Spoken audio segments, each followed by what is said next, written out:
Good evening, Juanita Phillips with ABC News. Alarming levels of toxic metals have been found in a World Heritage listed park in the Blue Mountains. Tests show zinc and nickel are present at 100 times what's considered to be safe levels in parts of the Wild Grose River. An abandoned coal mine is the source of the contamination. The discovery raises big questions about the remediation of old mines, as well as moves to expand other coal projects in the area. Environment reporter Connor Duffy has more from the Grose Valley. It's a seemingly pristine mountain valley and one of the most protected environments in the state. But deep in the gorges, there's an old secret.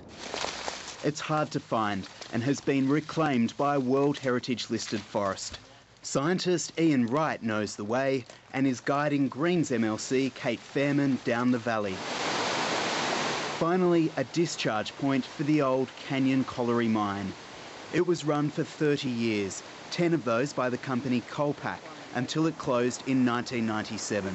It absolutely thunders out from here. Ian Wright first realised something was wrong 15 years ago when tests downstream showed an absence of life in the water. It took him 10 years to trace the pollution here. The bad stuff is zinc and nickel, and that's about 50 to 100 times the guidelines. And does this go into the Grose River then? Where are the headwaters to the river? We're very close to the headwaters. It goes down about another ½ kilometre. The toxic effect of this contamination has been peer-reviewed, and government tests confirm high levels of zinc and nickel. Ian Wright regularly looks for animals that make up a healthy ecosystem. Here, there's nothing. It totally changes the biodiversity. From here, although it's a rich mountain stream, it's an ecological desert. Just upstream from the mine, the water is clear as glass, and Ian Wright reckons it's teeming with life. When Cate closed this mine down, the company said a do-nothing approach would be best for the environment. That was 15 years ago, and that's exactly what's happened.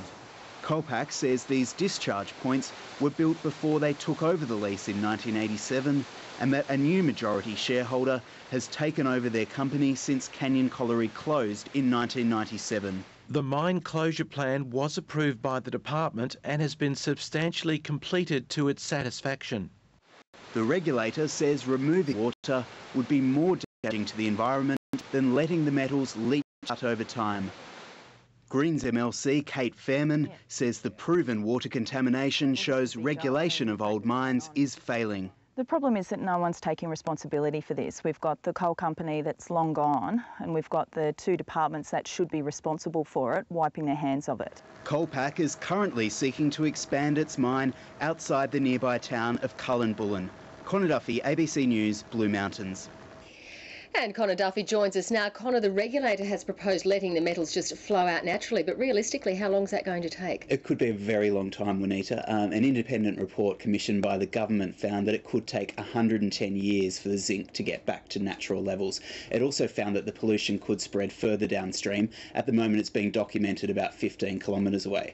Conservationists say that that's unacceptable, and they also make the broader point that it shouldn't be down to one determined scientist with a chemistry set to determine what's happening in one of our most popular outdoor areas. OK, now there's another report out today, this one to do with coal seam gas drilling. What's in that? That's right. This report was released by the Queensland Water Commission, but it's relevant here because of the booming coal seam gas industry and the concerns a lot of people have about the water on their properties. And there might be some good news here. The report found that some bores would be affected to a depth of 1 metre, but it was quite limited and many properties wouldn't. Of course, with any issue relating to coal seam gas, it's controversial and people take what they want from it. Supporters are saying that it proves the industry won't affect the Great Artesian Basin, and critics are saying that it shows the industry needs to come up with better plans for water management. OK, Connor Duffy, thanks very much. Thank you.